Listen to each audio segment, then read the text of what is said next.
देश के सबसे बड़े लोकतांत्रिक बहस के शो देश की बहस में मैं दीपक चौरसिया अपने तमाम मेहमानों का, अपने तमाम दर्शकों का वंदन करता हूं, अभिनंदन करता हूं, नमस्कार करता हूं। आप जानते हैं देश की बहस का स्पेशल एडिशन है। स्पेशल एडिशन इसलिए क्योंकि हमने पाकिस्तान की एक साजिश का पर्दाफाश किया है। 5 अगस्त को 2 साल पूरे होने वाले हैं कश्मीर से धारा 370 के समाप्त किए हुए।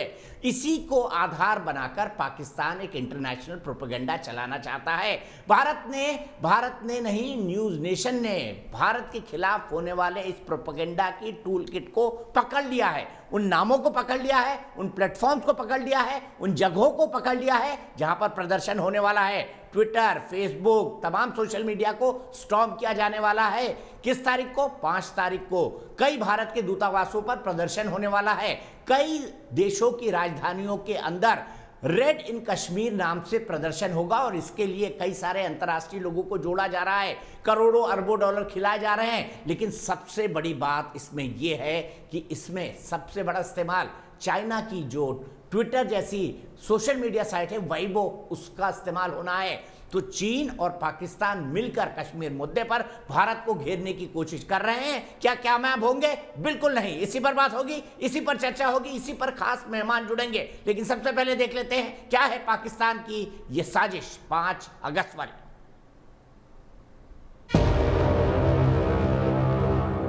सदन में जब जब जम्मू एंड कश्मीर राज्य बोला हूं, तब तब पाक ऑक्यूपाई कश्मीर और अक्साई चीन दोनों इसका हिस्सा है।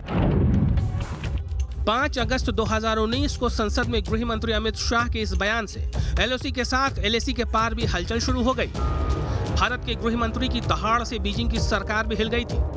जम्मू कश्मीर पर भारत सरकार की सख्ती से घबराई जिनपिंग की फौज ने भारत के खिलाफ एलएसी पर साजिश की थी। गलवान के संघर्ष में भारत ने चीन को अपनी ताकत का एहसास करवा दिया था। चीन पाकिस्तान पहले से भारत के खिलाफ मोर्चाबंदी कर रहे हैं। कश्मीर से धारा 370 के हटने के बाद तो दोनों देशों का काम भारत के खिलाफ प्रोपेगेंडा रह गया है। भारत के खिलाफ चीन पाकिस्तान का गठजोड़ 5 अगस्त आ रहा है और पाकिस्तान अपने प्रोपेगेंडा वार में चीन का भी इस्तेमाल कर रहा है। साजिश वाली टूल किट में पाकिस्तान के इसी प्रोपेगेंडा का पर्दाफाश हुआ है। चीन की सोशल मीडिया साइट वीबो के जरिए साजिशों का जाल बुन रहा है पाकिस्तान। वीबो पर भारत के खिलाफ 5 अगस्त को प्रोपेगेंडा। पाकिस्तान के प्रोपेगेंडा का ये दस्तावेज है। इसमें देखा जा सकता है कि प्रोपेगेंडा मटेरियल पोस्ट करने के लिए वीबो के इस्तेमाल की बात कही गई है। चीन वीबो का इस्तेमाल अपने विस्तारवाद को एजेंडे तक पहुंचाने के लिए करता रहा है। पाकिस्तान जानता है कि वीबो का सर्वर बीजिंग में है, वह इसका इस्तेमाल हिंदुस्तान के खिलाफ बखूबी कर सकता है। वीबो उन चीनी ऐप्स में से एक है जिन्हें भारत में बैन किया गया है। ये एक चीनी माइक्रो ब्लॉगिंग वेबसाइट है। पूरी दुनिया में इसके 500 मिलियन से ज्यादा यूजर हैं। वीबो पर अब भारत के खिलाफ प्रोपेगेंडा की साजिश की जा रही है। पाकिस्तान के कहने पर वीबो अपने यूजर्स के जहन में भारत के खिलाफ जहर घोलेगा। पिछले कुछ सालों में चीन ने तकनीक के क्षेत्र में काफी तरक्की की है। इस तकनीकी तरक्की का मकसद खुद को एक मजबूत सर्विलांस स्टेट के रूप में स्थापित करना भी रहा है। चीन अपनी तकनीक का इस्तेमाल जासूसी के लिए करता रहा है। नवंबर 2017 में केंद्रीय गृह मंत्रालय ने एडवाइजरी जारी करते हुए कहा था कि सेना या अर्धसैनिक बल वीबो सहित अन्य दूसरे चीनी ऐप का इस्तेमाल न करें, क्योंकि इसके जरिए साइबर अटैक हो सकता है। अधिकारियों को यह सुनिश्चित करने के लिए कहा गया था कि किसी भी चीनी ऐप का इस्तेमाल नहीं हो। ये एडवाइजरी केंद्रीय गृह मंत्रालय को रॉ और एनटीआरओ जैसी एजेंसियों से मिली जानकारी के बाद जारी की गई थी। एलएसी पर तनाव के बाद चीन लगातार अपने सोशल मीडिया प्लेटफॉर्म का इस्तेमाल भारत विरोधी प्रोपेगेंडा के लिए करता रहा है। चीन पाकिस्तान का साथ दे रहा है, इसमें एक डर भी है। वो डर है अक्साई चीन के जाने का। यही खौफ है जो चीन को कश्मीर के मुद्दे पर पाकिस्तान का साथ देने के लिए मजबूर कर रहा है। Team news nation. और इसी पर बात करने के लिए हमारे साथ कई सारे खास मेहमान जुड़े हुए हैं। और क्या पाकिस्तान की ये चाल कामयाब होगी? बिल्कुल नहीं, क्योंकि कश्मीर भारत का अभिन्न हिस्सा है। और हमारे यहाँ पे लिखा होता है, दूध मांगोगे तो खीर देंगे, कश्मीर मांगोगे तो चीर देंगे। और इसी बात पर मैं पूरे पैनल को इंट्रोड्यूस करता हूं। डॉक्टर अमजद अयूब मिर्जा साहब हैं, जो कि कश्मीरी एक्टिविस्ट से मेरे साथ जुड़े हुए हैं। Lieutenant general Gurmeet Singh, deputy chief of army staff, वो मेरे साथ जुड़े हुए हैं। RSN सिंह साहब, रक्षा मामलों के विश्व प्रसिद्ध जानकार, वो मेरे साथ जुड़े हुए हैं। भारतीय जनता पार्टी के राष्ट्रीय प्रवक्ता प्रेम शुक्ला जी, वो मेरे साथ जुड़े हुए हैं। आरिफ अब्बासी साहब, नेता हैं PTI के, वो मेरे साथ जुड़े हुए हैं। आरजू काजमी, पत्रकार हैं पाकिस्तान की, वो मेरे साथ जुड़ी हुई हैं। फकर यूसुफ जई, पत्रकार हैं पाकिस्तान के, वो मेरे साथ जुड़े हुए हैं। लेकिन सबसे पहले मैं आपके पास आना चाहूँगा आरिफ अब्बासी साहब। आरिफ अब्बासी साहब दिखाई नहीं दे रहे मुझे, जुड़े हुए हैं क्या?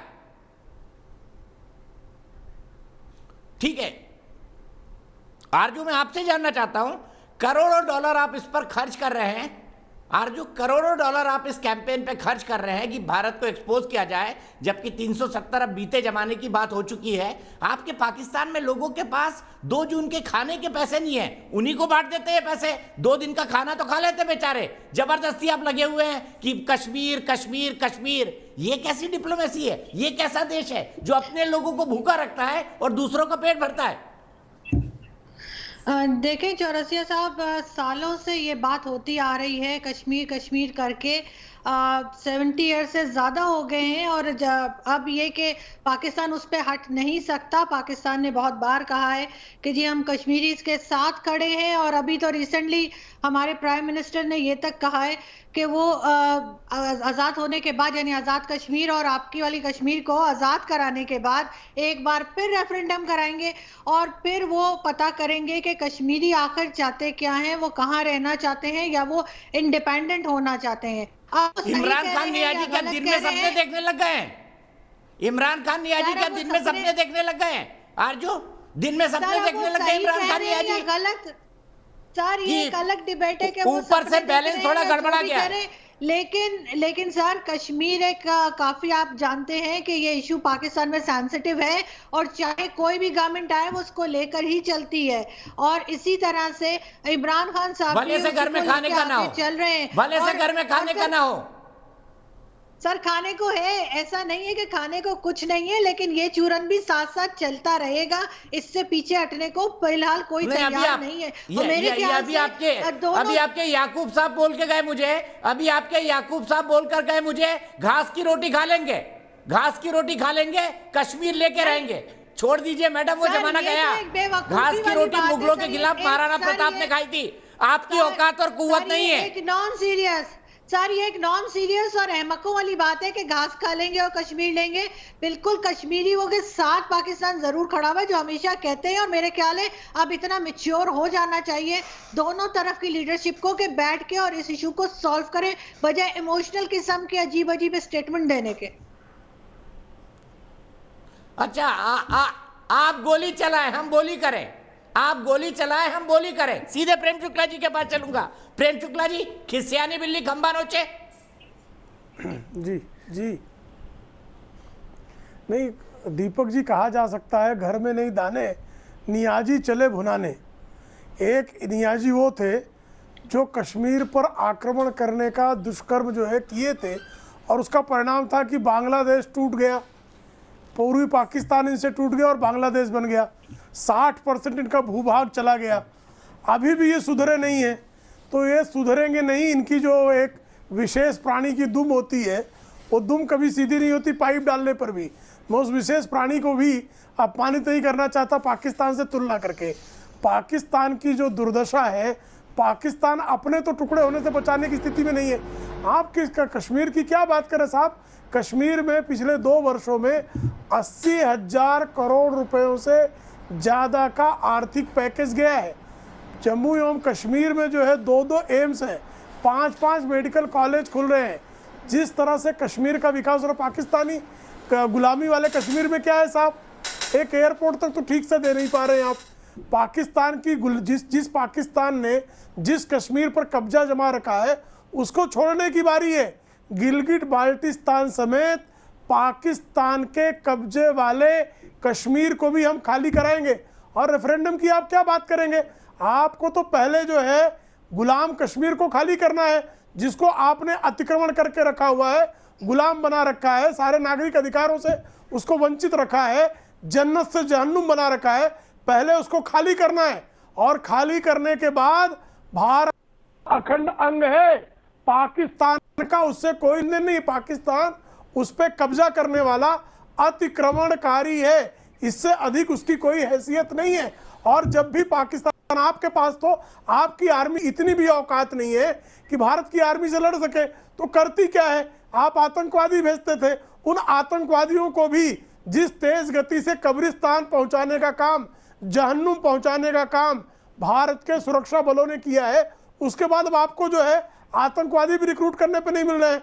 जम्मू एवं कश्मीर से हिजबुल मुजाहिदीन पूरी तरह से साफ हो चुका है, अन्य भी आतंकी तंजीमें साफ हो जाएंगी।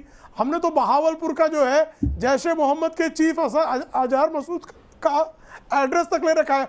जब भारत की सुरक्षा एजेंसियों की इच्छा होगी घुसेंगे और उसको कुत्ते की मौत मार देंगे। इसको आप भली भांत जानती है कि किस तरह बालाकोट में घुस के मारे थे और इमरान खान नियाजी देखते रह गए थे और डर के मारे उनकी टांगें कांप रही थी। ये संसद में पाकिस्तान के सांसदों ने बताया कि कहीं भारत की फौज हमला न कर दे, इसके लिए बाजवा की टांगें कांप रही थी। तो आपकी तो ये दुर्दशा है साहब, आपके पास आपकी मिलिट्री जो है वो सिवा जो है व्यापार करने के, भ्रष्टाचार करने के, और मिलिट्री के अधिकारी अपने जीवन काल में मोटी कमाई करके अमेरिका और यूरोप भाग जाने के अलावा उनकी कोई हैसियत नहीं है भारत के सामने। ये आप भली बात जानते हैं। तो इसीलिए मैं कह रहा हूं, घर में नहीं दाने और नियाजी चले भुनाने। कहां से कश्मीर ले लोगे भाई? ठीक है, सीधे इसी बात को लेकर मैं चलता हूं डॉक्टर अमजद अयूब मिर्जा साहब के पास, जो कश्मीरी एक्टिविस्ट हैं और वो हमारे साथ खड़े हुए हैं। मिर्जा साहब, मुझे बताइए क्या हासिल करना चाहता है पाकिस्तान इस साजिश की टूलकिट से? ये ऐसा पाकिस्तान है कि 14 अगस्त को इमरान खान जो है वो अकेला बाजवा के साथ बैठ के यौम आज़ादी का केक काटेगा और दूसरी तरफ जो है सिंध में, बलूचिस्तान में, खैबर पख्तूनख्वा में, पाकिस्तानी कब्जे वाले जम्मू कश्मीर में, यहाँ सब जगह पे ब्लैक डे मनाया जा रहा है। और आप ये देखें कि इन्होंने जो इनकी स्पेशल सीट्स थी हमारे पाकिस्तानी कब्जे वाले जम्मू कश्मीर की, उन स्पेशल सीट्स पे इमरान खान ने तालिबान का एक स्पोक्स पर्सन जो था उसको मेंबर बनवाया है कश्मीर, जम्मू कश्मीर असेंबली का। तो पाकिस्तान के साथ तो अब हमारा कोई नाता, कोई रिश्ता नहीं है। एक ही रिश्ता है और वो रिश्ता है जंग का, युद्ध का, और वो हमने शुरू करी हुई है। हम लड़ रहे हैं, हम हर रोज जो है हड़तालें करते हैं, स्ट्राइक्स करते हैं, वो धरने देते हैं, मुजाहरे करते हैं सड़कों के खिलाफ। अब तो ये इन्होंने 26 जुलाई को एक दिन बाद इलेक्शन के इन्होंने हमारे फौज ने, पाकिस्तानी फौज ने हमारे 2 नौजवानों को गोली मार दिया, सिर्फ इसलिए कि वो जो फौजी थे वो औरतों को गाड़ी से उतार रहे थे, क्योंकि उनकी अपनी गाड़ी खराब थी तो वो उनको उतार रहे थे जबरदस्ती। और इन लड़कों ने जब उनको बचाने की औरतों को कोशिश की, इन्होंने सीधा फायर मारा और पुलिस वहां पे खड़ी थी, पुलिस वालों को भी गोलियां मारी इन्होंने, क्योंकि वो पंजाब पुलिस नहीं थी, वो हमारी आजाद कश्मीर जिसको बोलते हैं ये उसकी पुलिस थी। तो कहने का मकसद ये है कि हमने तो उनको डेडलाइन दे दी है कि 22 अक्टूबर जिस दिन इन्होंने हम पे हमला किया और हमारी रियासत के टुकड़े किए, 22 अक्टूबर 2023 तक ये पीओजेके से निकल जाए। अब तो मुझे उम्मीद है कि ये पाकिस्तान उससे पहले ही कोलैप्स कर जाएगा, लेकिन 2023 22 अक्टूबर तक अगर ये ना निकले तो मेरी बात आप आज ये याद रखें कि पाकिस्तानी कब्जे वाला जम्मू कश्मीर और पाकिस्तानी कब्जे वाला गिलगित बल्तिस्तान जो है इसको हम बलूचिस्तान बना देंगे। यहाँ पाकिस्तानी फौज जो है वो मक्खियों की तरह गिरेगी, ये याद रखिएगा बात। इनको निकलना होगा। हम भारतीय हैं, हम इंडियन सिटीजन हैं, पूरे गिलगित बल्तिस्तान और पूरे पीओजेके के लोग कानूनी तौर पर जो है वो भारतीय नागरिक हैं। ये कानूनी तौर पर है। जब तक के कोई प्लेबिसाइड हो और उसके बाद कोई चीज तय हो वो एक अलग मसला है, लेकिन जब तक वो नहीं होता, अक़वाम मुत्तहिदा की करारदादों के मुताबिक हम सब बाय डिफॉल्ट भारतीय शहरी हैं। लेकिन 70 साल से पाकिस्तान ने झूठ बोला और अब इनकी कोशिश है कि 5 अगस्त को जो हमने, जैसे इन भाई ने बताया, 80,000 करोड़ तो पाकिस्तान पूरे का बजट नहीं है जितना खाली कश्मीर में लगा दिया है ये 370 हटने के बाद। लिहाजा इनकी कोशिश है ये 5 अगस्त को इन्होंने खुफिया तौर पर, जो पाकिस्तान फॉरेन ऑफिस का स्ट्रेटेजिक कम्युनिकेशन डिवीजन है, उस स्ट्रेटेजिक कम्युनिकेशन डिवीजन ने पूरा एक विकेट प्लान बनाया है जिसके तहत ये ट्विटर स्टॉर्म करेंगे। उस दिन ये प्रोटेस्ट करेंगे वाशिंगटन में, लंदन में और जहां जहां इनकी बस चलेगा वहां पे। ये बच्चों का देखें ज़हन साजी कैसे कर रहे हैं, बच्चों का ज़हन को जहर आलूद कर रहे हैं। हमारे बच्चों को कंपटीशन रखा है, ड्राइंग कंपटीशन, जिसमें एक बच्चा जो है वो बंदूक लेके एक भारतीय सेना के जो है सिपाही को गोली मार रहा है। यानी फिल्म का कंपटीशन रखा है कि उसमें जो सबसे ज्यादा अच्छे तरीके से इंडिया को गालियां देगा, इंडिया की नेगेटिव तस्वीर सामने लाएगा, उसको 1000 पाउंड का इनाम देंगे। फिर इन्होंने इन्फ्लुएंसर्स रखे हुए हैं। ये हो सकता है आपके पैनल में भी कुछ लोग उस दिन इन्फ्लुएंसर का किरदार अदा कर रहे हो, मैं किसी की जात के ऊपर नहीं जाता, लेकिन ये काम पूरा का पूरा जो है ये प्लान हो चुका है। और इससे भी बड़ा काम वो ये हो रहा है कि 27 नए लॉन्च पैड जो है पीओजे के इन्होंने बनाए हैं, जहां से ये टेररिस्ट घुसाड़ रहे हैं, और 8 नए रूट्स इन्होंने बनाए हैं। हमारे पास सारी जानकारी है, हमने इनको डील दी हुई है, वार्निंग भी दे दी है, निकल जाओ यहां से। नहीं निकलेंगे तो बहुत बेइज्जत होंगे, बांग्लादेश को लोग भूल जाएंगे। मैं आपको बताऊं, इनको जो मार पीओजे के में पड़ेगी, ये बांग्लादेश भूल जाएगी दुनिया। जी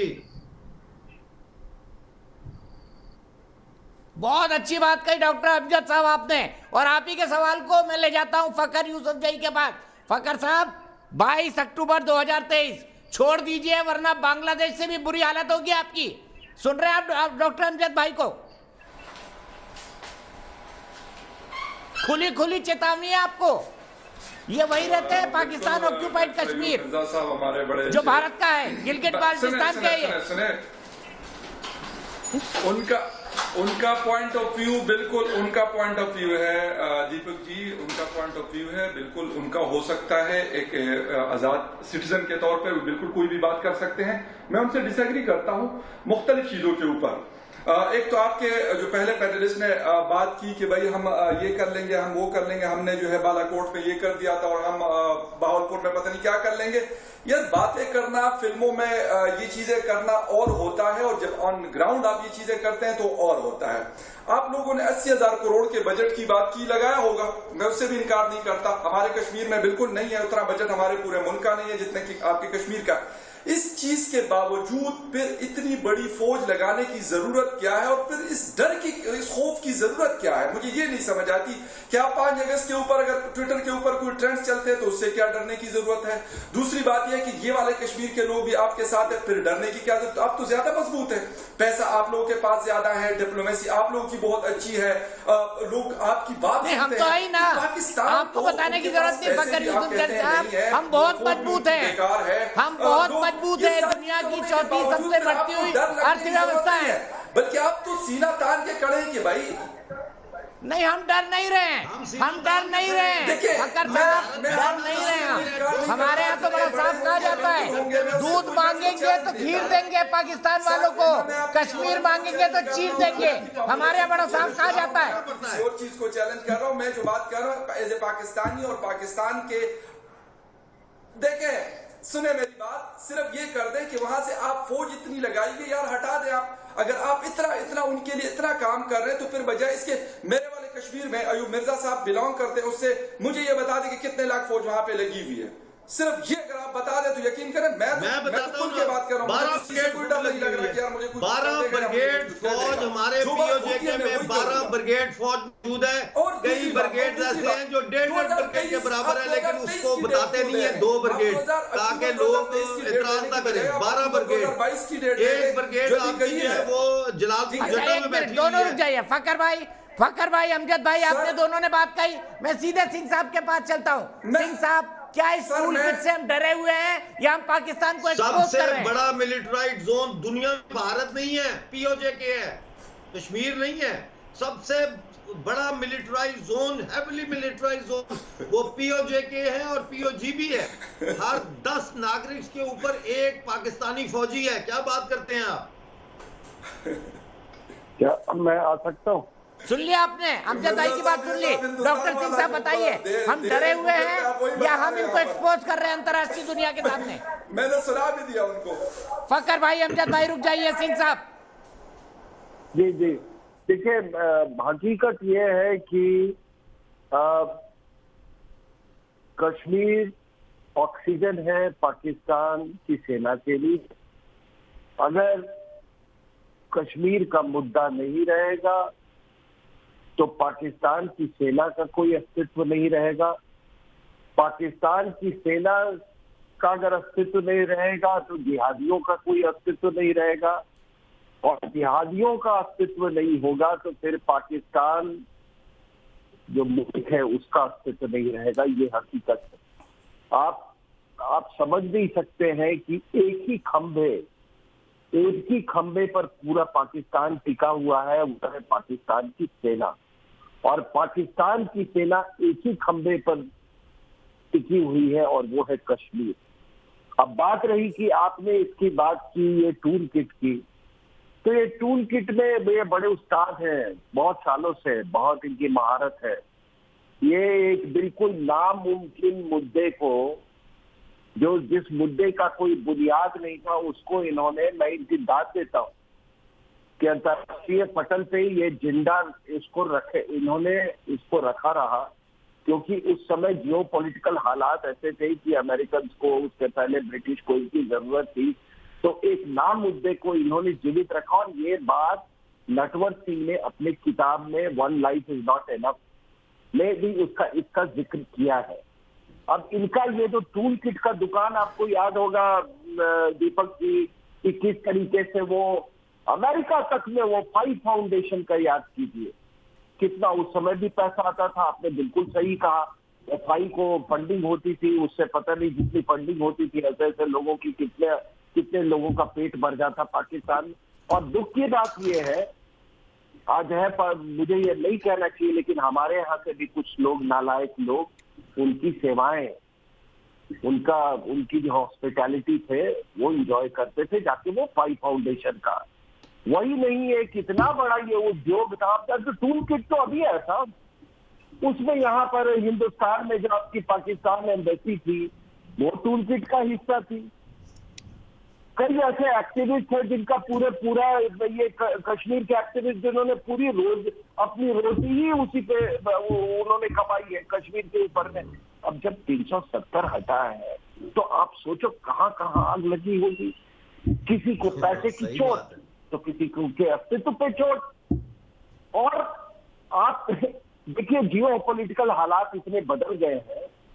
अभी आपके कुरैशी साहब गए चाइना, वहां वॉन्ग से मिला इन्होंने, आप स्टेटमेंट पढ़ लीजिए। ये जो आपका खैबर पख्तूनख्वा में जो वहां पे ये हाइड्रो इलेक्ट्रिक प्रोजेक्ट बन रहा है, आपको मालूम है कि ये चीनी जो वहां पे जो वर्क फोर्स था उसको बॉम्ब ब्लास्ट से उनको 10 को मार दिया गया। तो जब जिहाद ये कश्मीर तक केवल सीमित नहीं रहेगी साहब, इसका चाइना पाकिस्तान इकोनॉमिक कॉरिडोर पर भी असर पड़ेगा। और मुझे तो लगता है, और मैं ऐसे नहीं कह रहा हूं एक विश्लेषक के रूप में, कि पाकिस्तान अफगानिस्तान बनने वाला है और चाइना पाकिस्तान इकोनॉमिक कॉरिडोर कभी महफूज नहीं होगा। क्योंकि अगर आपने एक डिवीजन स्ट्रेंथ खड़ी की है उसके हिफाजत के लिए, आप देखना, आप चाइना पाकिस्तान इकोनॉमिक कॉरिडोर को इन जिहादियों से आप नहीं बचा पाओगे। और ये नतीजा है हिंदुस्तान से नफरत नहीं, आपको हिंदुओं से नफरत। आप हिंदुस्तान एज ए टेरिटरी से आप नफरत नहीं करते, आप हिंदुओं से नफरत करते हैं। वरना अगर हिंदुओं से नफरत नहीं करते होते तो आज इमरान खान भी इतनी बड़ी बड़ी बातें करें। और बाजवा साहब, आपको यूगूर मुसलमानों के बारे में आप कुछ तो बोलते। अभी ये कुरैशी साहब गए हैं वहां वॉन्ग के साथ, उन्होंने क्या चर्चा की है कि ईस्ट तक तुर्किस्तान मूवमेंट को हम रोक लगाएंगे। आपने भारत को तो कभी नहीं कहा कि आप जैसे मोहम्मद का नहीं आ रहे, लेकिन लश्कर है। तो आप वहां पर लोगों को देखते हैं मरने के लिए। आप नहीं चाहते कि जो हिंदुस्तान में अभी भाई साहब ने कहा कि कितने वो लॉन्च पैड अभी वहां पर बने हुए हैं और कितने आने वाले हैं, साहब ये इनको वापस नहीं चाहते, तो ये जिहाद का दो रंग, ये है पाकिस्तान का असली चेहरा, और ये जान लो, मैं आज आपको कहता हूं कि Kashmir will be the cause of demise of Pakistan.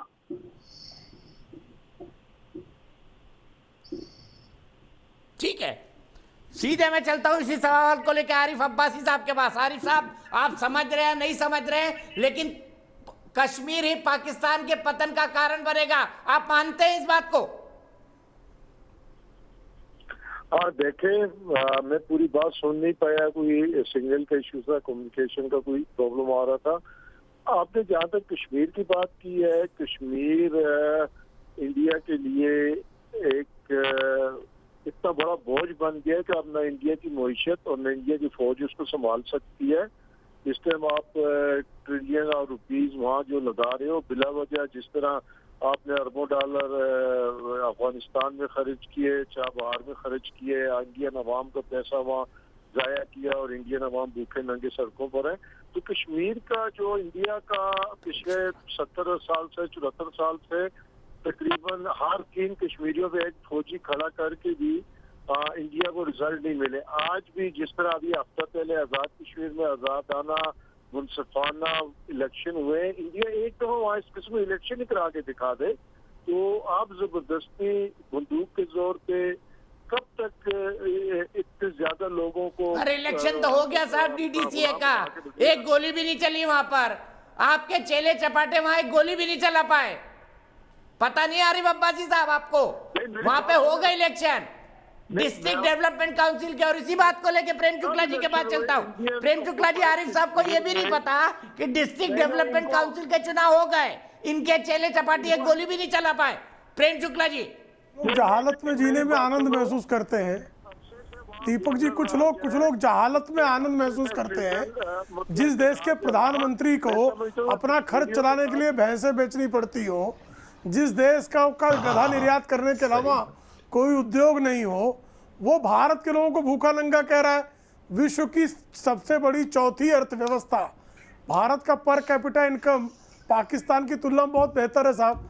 आपकी दशा ये सिर्फ जो है, आप जो गुलाम कश्मीर जिसको आपने पिछले 70 वर्षों से अतिक्रमित कर रखा है, कब्जे में आपके है, उस कश्मीर और भारत के कश्मीर की जरा तुलना कर लीजिए ना। 80,000 करोड़ रुपए अगर साल 2 साल में आपको जम्मू एवं कश्मीर में हम सहज दे देते हैं सिर्फ प्रधानमंत्री के पैकेज में, उसका बजटरी एलोकेशन उसके अलावा है। आपके तो पाकिस्तान के प्रधानमंत्री महोदय को भैंसे ना बेचे तो उनको खर्चे के बांधे हैं, उनकी ये दशा है। उनकी ये दशा है आपके प्रधानमंत्री की कि पूरी दुनिया में गूगल पे के समय ऐसा भी आया था कि जब भिखारी टाइप किया जाता था तो पर्यायवाची में इमरान खान आते थे। तो पाकिस्तान पूरी दुनिया में सऊदी अरेबिया कहता कर्जा लौटा दो, उनके विमान से उतार कर भेज देता है। चीन आपको कर्जे के लिए जो है आपको पूरी दुनिया में टहलाता है। आपकी ये दशा है कि आपको कोई दुनिया का जो आदरणीय देश आपको भीख देने के लिए भी तैयार नहीं है, कोई सम्माननीय देश आपको कर्ज देने के काबिल नहीं समझता है। उसके बाद आप भारत के बारे में बात कर रहे हैं। किस भारत के बारे में बात कर रहे हैं? जिस भारत की अर्थव्यवस्था की, जिस भारत की ग्रोथ रेट को IMF और वर्ल्ड बैंक कहता है कि वर्ल्ड की बेस्ट जो है ग्रोथ रेट है, उसके बारे में आप बात करें। जो विश्व बैंक आपको भिखमंगे से भी गया गुजरा समझता है, आपको कर्ज देने लायक नहीं समझता है। भिखमंगा जो है, जिसकी ये दशा है कि जिसको और भारत से आप 1965 में लगे हाजी पीर दर्रा वापस पाने के लिए आपको अमेरिका और ब्रिटेन के तलवे चाटने पड़े। आपकी ये अवस्था है। 1971 में आपने दुस्साहस किया, आधा पाकिस्तान टूट गया। कारगिल में घुसे, आप अपनी सेना के जवानों की लाशें तक नहीं ले गए। ऐसे भेड़ियों वाली आपकी अवस्था है। भेड़ियों से, गीदड़ों से गत आपकी सेना है साहब। और आप बातें कर रहे हैं बड़ी बड़ी। भारत ने बालाकोट में घुस के मारा और अभिनंदन को आपको भयवश वापस करना पड़ा। आपकी ये तो दशा है साहब। अगर भारत ने तय कर लिया तो आप कहाँ रहोगे? आप भारत की दया पे जिंदा हो। भारत ने जिस दिन जो है अपनी दया का भाव छोड़ दिया, पाकिस्तान के 4 टुकड़े हो जाएंगे। और इमरान खान नियाजी के चचा नियाजी 93,000 फौजों को हाथ उठाकर आत्मसमर्पण करके रहे थे। लेकिन आप बेशर्म हो, कितना भी आपको लात मारे, हर बार लात मारने बाद फिर कहोगे अरे गिरे फिर भी हमारी टांग ऊपर है। टांग तो हमारी ऊपर ही है साहब, आपकी टांग ऊपर नहीं है। आप धूल धूसरित हो चुके हो। आपकी दुनिया में आतंकवादी देश करके ही आपकी चर्चा है। पाकिस्तानी कहना दुनिया की सबसे बड़ी गाली है। और सबसे बड़ी गाली होने के बावजूद आप अगर उसमें गौरवान्वित महसूस करते हो तो आपकी ये जहालत आपको मुबारक हो।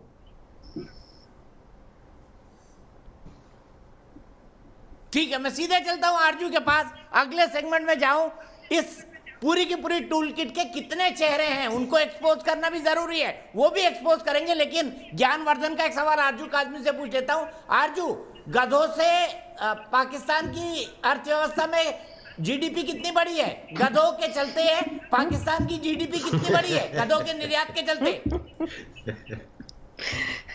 मुझे समझ नहीं आ रही, आप हमेशा गधों की बात करते हैं और गधे आपको इतना अट्रैक्ट क्यों कर रहे हैं? और जाहिर है यहाँ पर बिल्कुल है, गधों की तादाद बढ़ती चली जा रही है। नहीं, मुझे नहीं, वो इमरान खान नियाजी को अटैक करते हैं, वो इमरान खान नियाजी को अटैक करते हैं। वो पॉलिसी बनाई है उन्होंने कि गधों को पैदा करो और गधों को एक्सपोर्ट करो और जीडीपी बढ़ाओ। चौरसिया साहब, एक चीज आपके सारे पैनलिस्ट को मैंने सुना और अगर मुझे किसी की बात बहुत पसंद आई और मैं बहुत हद तक एग्री करती हूँ तो वो सिंह साहब की बात से। बिल्कुल वो ठीक कह रहे हैं। यहाँ पे ये इशू है कि हम हिंदुओं से नफरत बच्चों को पढ़ाते सिखाते हैं और वाकई किसी हद तक हिंदुस्तान से नहीं बल्कि हिंदुओं से नफरत हुई है यहाँ पर, जिसकी वजह से ये सारी प्रॉब्लम है।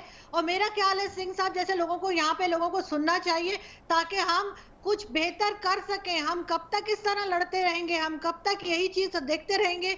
नेक्स्ट जनरेशन के लिए हम तो नहीं लड़ रहे हैं, लड़ कुछ तो ना आप कुछ रहे हैं। उनसे सीखने हम की तो बिल्कुल नहीं लड़ पढ़ने रहे की हैं। जरूरत है। लेकिन ये जरूर है कि कश्मीर के इश्यू को बिल्कुल यहाँ पे चूरन की तरह बेचा जाता है, जहाँ कुछ नहीं हैंडल पर मेरे सवाल का जवाब नहीं देंगी आप। मेरे सवाल का जवाब नहीं देंगी। गधों से जीडीपी कितनी बड़ी? 1 लाख गधे ज्यादा हो गए हैं। गधों से जीडीपी कितनी बड़ी? सेल हो रहा है। अब मुझे गधों का रेट तो नहीं पता ना यहाँ पे कि मैं आपको बता पाऊँ। हाँ, 1 लाख गधे जरूर बढ़ गए यहाँ पर, लेकिन उनके रेट मुझे नहीं पता कि मैं आपको बता पाऊँ कि कितना फायदा हुआ और क्या चीज ले ली गधे। बधाई हो आपको, बधाई हो आपको। 1 लाख गधे पाकिस्तान में बढ़ने की बहुत बहुत बधाई हो आरजू। आपके पाकिस्तानी प्रधानमंत्री इमरान खान नियाजी की स्कीम सफल हो गई। सर उनमें से तो कुछ को आप डिबेट में भी बुला लेते हैं और तब आरजू भी काम हो जाता है। डिबेट में भी कुछ लोग आए हुए थे जो उन्हीं गधों में से थे जिनके साथ आप बातें कर रहे थे और आप मुझे बता रहे थे कि वो घास खाने को। चलिए कोई नहीं, आगे बढ़ते हैं। सीरियस मुद्दे की तरफ आते हैं। सीरियस मेरा कहने का मतलब ये है कि पाकिस्तान को बिल्कुल सीरियसली नहीं लेना चाहिए। जो देश गधे से अपनी अर्थव्यवस्था चलाए उसकी मानसिकता का पता लगता है। इसीलिए मैं चलता हूं साजिश की टूल किट। घर में नहीं खाने, नियाजी चले बाहर बुनाने और पैसे बांटने, साजिश की टूल किट के साथ भारत को बदनाम करो। इसके कौन कौन से चेहरे हैं आइए वो देखते हैं, फिर लेफ्टिनेंट जनरल गुरमीत सिंह से बहस की जरूरत होगी। तस्वीर नंबर 1, तस्वीर नंबर 2, तस्वीर नंबर 3, तस्वीर नंबर 4, तस्वीर नंबर 5, तस्वीर नंबर 6 और ये रही तस्वीर नंबर 7। पर्दे के पीछे चेहरे और भी हैं, मगर इन 7 फोटोग्राफ्स में करीब 3 दर्जन वो लोग हैं जो 5 अगस्त को हिंदुस्तान के खिलाफ पाकिस्तान की इंटरनेशनल साजिश की प्लानिंग वाली कोर टीम का हिस्सा है। इस टूल किट को पाकिस्तान के विदेश मंत्रालय ने तैयार जरूर किया, मगर इन सब के पीछे मास्टरमाइंड है पाकिस्तान के वजीर आजम इमरान खान। अब आप साजिश के हर बड़े चेहरे को गौर से देखते जाइए। ये हैं शाह महमूद कुरैशी, पाकिस्तान के विदेश मंत्री, इमरान के खासम खास जो हैं आतंकियों के पैरोकार। ये वो शख्स हैं जिनके तालिबान की तारीफ किए जाने से जुबान नहीं थकती। यह जनरल बाजवा के बेहद करीबी रिटायर्ड जनरल असीम सलीम बाजवा। बाजवा फिलहाल CPAC अथॉरिटी के चेयरमैन हैं और पीओके में लोगों को दमन और चीन की चालबाजियों को अंजाम तक पहुंचाने की जिम्मेदारी इन्हीं के कंधों पर है। यह है मुशहाल मलिक, जम्मू कश्मीर लिबरेशन फ्रंट यानी JKLF के फाउंडर कश्मीरी अलगाववादी यासीन मलिक की बीवी। वो यासीन मलिक जिस पर कश्मीरी नौजवानों को बहला फुसलाकर उनके हाथों में पत्थर थमाने का आरोप है। मुशाल भी कश्मीर को लेकर सोशल मीडिया पर आग लगाने का काम करती रही है। ये है हफ्जा कांजवाल, ये स्टैंड विद कश्मीर संगठन की प्रवक्ता हैं। इन आतंकी गतिविधियों को अंजाम देने वाले लोगों का मानवाधिकार तो याद रहता है, लेकिन आम लोगों का नहीं। इनके अलावा शम्स रहमान, कश्मीर सॉलिडिटी काउंसिल के chairman Javed Rathore, Syed Arshad Hussain, Pakistani British politician Wazir Khan, journalist, activist और दुनिया में मुस्लिम मानवाधिकारों की आवाज उठाने वाले CJ Werleman, human right activist Claire Bidwen और पॉलिटिकल राइटर मैरी स्क्यूली समेत और भी कई लोग हैं। सोशल मीडिया में भारत विरोधी सेंटिमेंट की सुनामी लाने के लिए कितने बड़े पैमाने पर साजिश रची गई है, उसे इस बात से समझिए कि इसके लिए बाकायदा इन्फ्लुएंसर्स का सहारा लिया जा रहा है, जिनमें ली हैनन, ऑस्ट्रेलिया के पूर्व senator Andrew Bartlett, Jammu Kashmir के मानवाधिकार कार्यकर्ता अल्ताफ वानी, जेकेएलएफ नेता जफर खान और टर्की के संगीतकार टर्गे एवरन शामिल हैं।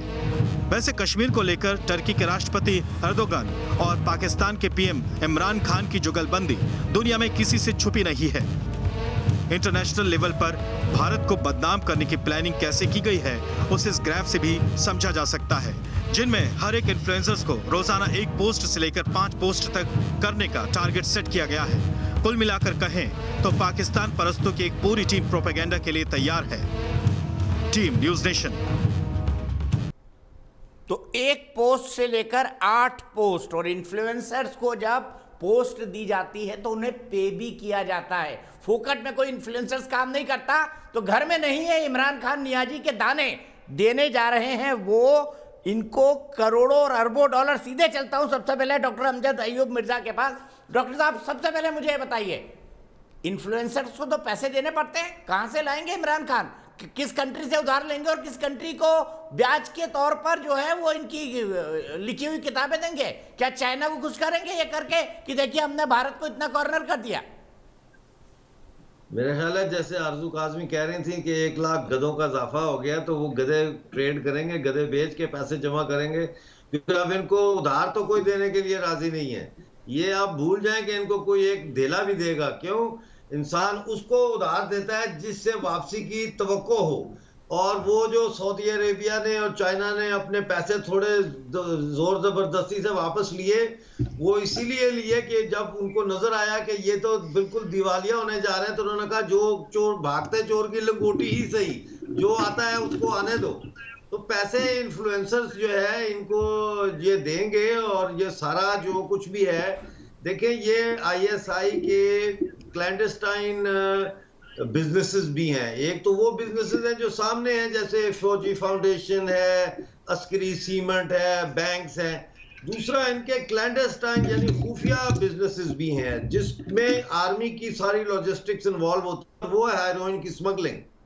तो ये हेरोइन बेचकर हेरोइन की स्मगलिंग और वेपन्स की सेल्स जो है ब्लैक मार्केट के थ्रू, और माफिया जो है ड्रग माफिया के थ्रू, ये कोई नई बात नहीं है कि पाकिस्तान आर्मी जो है इससे अपने खुफिया फंड पैदा करती है, और उन खुफिया फंड्स के जरिए ये फिर अफगानिस्तान में जहाद, फिर लश्कर तैयबा की फंडिंग, फिर जैश मोहम्मद की फंडिंग, फिर हिजबुल मुजाहिदीन की फंडिंग, और फिर इन इन्फ्लुएंसर्स की तनख्वाहें भी इसी तरह निकलती है ना। क्योंकि बजट जब बनता है किसी मुल्क का, उसमें यह तो नहीं होता कि हमने प्रॉक्सीज के लिए इतने पैसे रखे हैं। प्रॉक्सीज के लिए तो फिर पैसा जो आपका आर्मी का इंफ्रास्ट्रक्चर होता है उसको यूज करके साइड लाइन बिजनेस किए जाते हैं। और ये पूरी दुनिया में जो एजेंसियां हैं, वेस्टर्न एजेंसीज भी, जैसे होंडुरास में, निकारागुआ में कॉन्ट्रास रेबल की जो फंडिंग की CIA ने, वो सारी फंडिंग जो है वो तो ड्रग मनी से हुई, कोकेन से। तो इसी तरह ये हीरोइन के पैसे से चलाएंगे मुल्क को, और बिल्कुल सही कहा, बर्बादी का सामान पैदा करेंगे। जी देखे ना, मैं आपको गधों की बात करते हैं कि गधों में हीरोइन भर के भेज दी जाए, कहीं पे एक्सपोर्ट कर दिया जाए। देता हूँ, छोटी सी मिसाल देता हूँ आपको कि अफगानिस्तान में जब कोई मर जाता था फौजी, तो उसकी डेड बॉडी जो है वो कफन लकड़ी का जो बना होता है बॉक्स, उसमें पाकिस्तानी झंडे में या अमेरिकन झंडे में लपेट के लाते थे। तो उसमें तो लाश नहीं होती थी, उसमें तो हेरोइन भरी होती थी, और उसको कोई चेक भी नहीं करता। तो इन्होंने तो मुर्दे जो है उनको नहीं छोड़ा, तो क्या करेंगे? जनरल गुरमीत सिंह के पास चलता हूं इसी बात को लेकर। जनरल गुरमीत सिंह, मुझे बताइए एक बात, पाकिस्तानी सेना दुनिया भर के हर गलत काम में इन्वॉल्व है, आर्म्स स्मगलिंग से लेके हेरोइन स्मगलिंग तक। ये एक नोन फैक्ट है, क्या दुनिया इसे नहीं जानती? दीपक जी देखिए, पाकिस्तान की आर्मी की जो एथिकलिटी है, प्रिंसिपल है, सबसे लोएस्ट है। उन्होंने जो सदा ही अपनी जो स्ट्रेटजीज बनाई हैं वो हेट इंडिया, एंटी इंडिया, वो झूठ, प्रॉक्सी और प्रोपेगेंडा, उनके अंदर में एथिक्स बिल्कुल भी नहीं है। आपने तो देखा है कि कारगिल के युद्ध में उन्होंने अपने जो उनके सोल्जर्स मारे थे उनको भी लेने से इनकार कर दिया। देखिए, उन्होंने जो अपने खुद के राष्ट्र को बेच दिया है चाइना को। उन्होंने खुद से अपनी जनरेशन को इस टेररिज्म के अंदर में झोंक दिया है। अगर कोई पूरे राष्ट्र को बर्बाद करने के लिए, पूरी पाकिस्तान की जनरेशन और यूथ को खराब करने के लिए, तो उसके पीछे पाकिस्तान आर्मी और आईएसआई का हाथ है। उन्होंने तो हर एक जगह दुनिया में, चाहे वो मैं कहूंगा फ्रांस है, जहां आर्मेनिया के अगेंस्ट में है, जहां इजराइल के अगेंस्ट में है, जहां सीरिया के उसमें है, अपने देश का नाम एकदम डुबो दिया है। उनकी एक भी जगह नहीं है जहां पर वो पास हुए, हर एक जगह फेल हुए हैं। और देखिए, अभी तो जो 5 अगस्त 2019 को हुआ, उसके बाद में जो उनका एक ही मुद्दा था, पाकिस्तान आर्मी का, उनके देश का, आईएसआई का, कश्मीर का नैरेटिव था, वो एकदम जड़ से उखड़ गया है।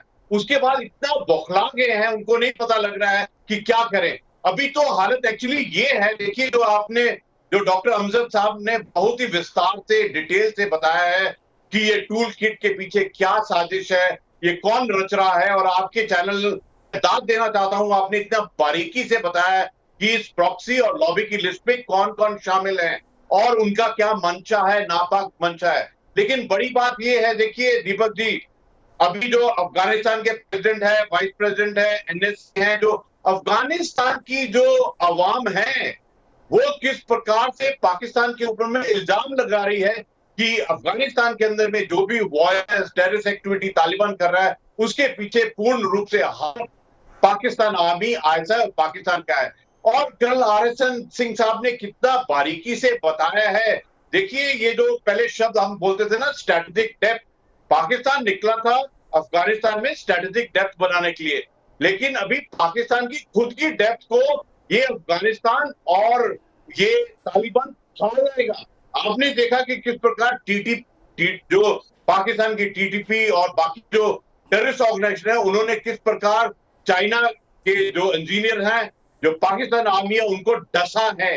ये जो उन्होंने जहर बोया है पाकिस्तान आर्मी और आईएसआई ने, ये खुद पाकिस्तान के राष्ट्र को, पाकिस्तान आर्मी और आईएसआई को बुरी तरह से डसने वाला है। और एक बात बिल्कुल क्लियर है, जो 6 अगस्त 2019 को पार्लियामेंट के पोर्टल पे बताया था कि पीओके और गिलगिट बाल्टिस्तान तो अवश्य ही भारत इंटीग्रेट करेगा, उसमें सिर्फ एक डिसीजन और टाइम की बात है। और जो आज डॉक्टर अमजद साहब ने इतना बारीकी से अपना एकदम लीगल के आधार के ऊपर में, अपनी आत्मा के बल के ऊपर में बोला है, जो उन्होंने डेट दिया है 22 अक्टूबर 2023, और मेरे को तो पूर्ण विश्वास है उससे पहले पीओके और गिलगिट बाल्टिस्तान जो भारत अपने आप इंटीग्रेट कर लेगा। अगली बात यह है कि ये जो पाकिस्तान, अपराजिता जी के पास जाऊंगा, ठीक है, लेफ्टिनेंट जनरल साहब 1 मिनट के लिए रुकिए। फखर साहब, आपके माथे पे और हाथ पे कब ठप्पा लग जाएगा soul to China?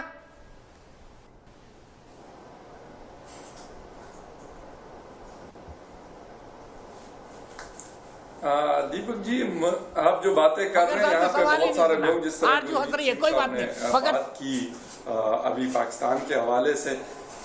Ji ji ji ji, hello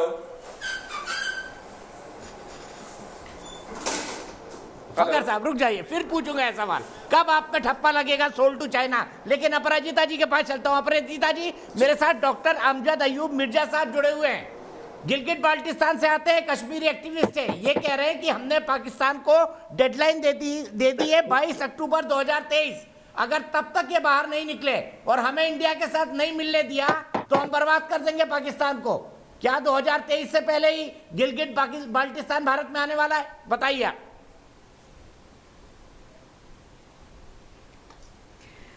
आप सबको मेरा नमस्कार।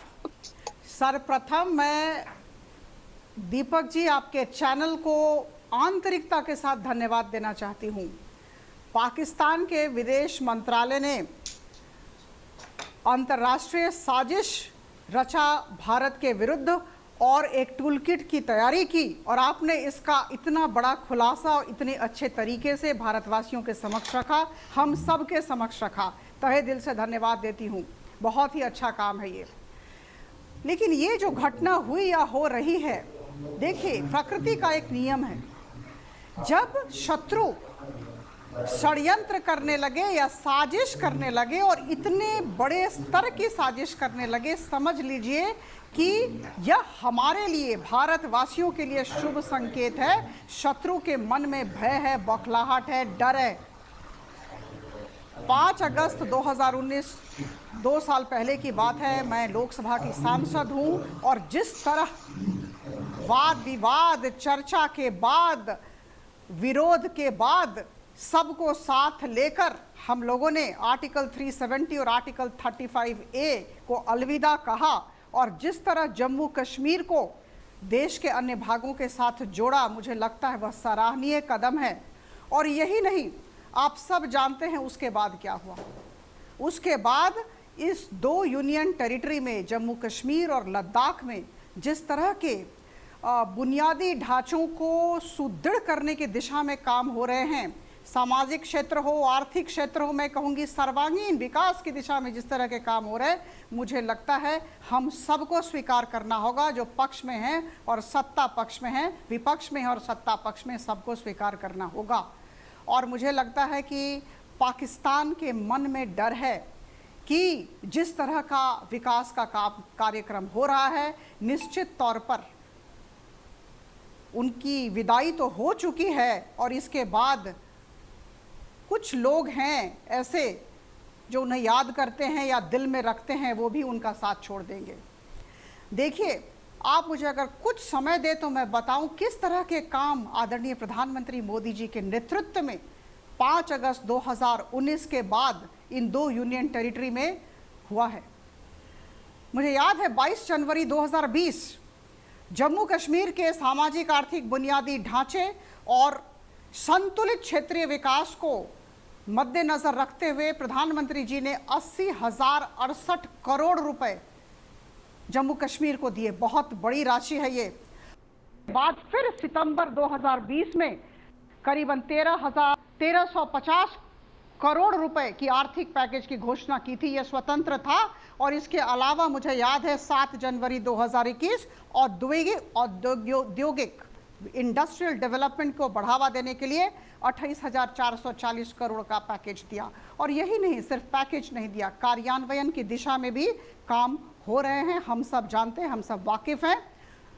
2 एम्स वहां खुलने जा रहे हैं, काम चल रहा है, आप सबको ज्ञात है। 50 नए नर्सिंग कॉलेज हमारे खुल रहे हैं और करीबन 50,000 सीट्स भी हमारी लग गई है वहाँ पर। 9 नए मेडिकल कॉलेज खोलने को मंजूरी दी गई है। एक IIT और एक IIM वहाँ खुलने जा रहा है। मैं क्या कहूँ, जहाँ तक शांति की बात है, शांति को बरकरार रखने की बात है, अद्भुत काम हुए हैं मिनिस्ट्री ऑफ होम अफेयर्स की तरफ से। मैं कुछ आंकड़े देना चाहती हूँ, मुझे बस 30 सेकंड की मोहलत दें। 2019 में अपराजिता जी, मैं आपको बिल्कुल वक्त दूंगा ब्रेक के बाद। आप आंकड़ों को सम्मिलित कर लीजिए, मुझे ब्रेक के लिए रुकना है। ब्रेक के बाद मैं वापस लौटूंगा तो अपराजिता जी से और आंकड़े सुनेंगे और समझेंगे कि भारत कश्मीर के लिए और क्या क्या करने जा रहा है। लेकिन मूल सवाल, एक्सपोज हो चुका है पाकिस्तान, अब आगे क्या होगा, कब पाकिस्तान के माथे पे लिखा जाएगा सोल्ड टू चाइना? ब्रेक के बाद बात करेंगे इस पर।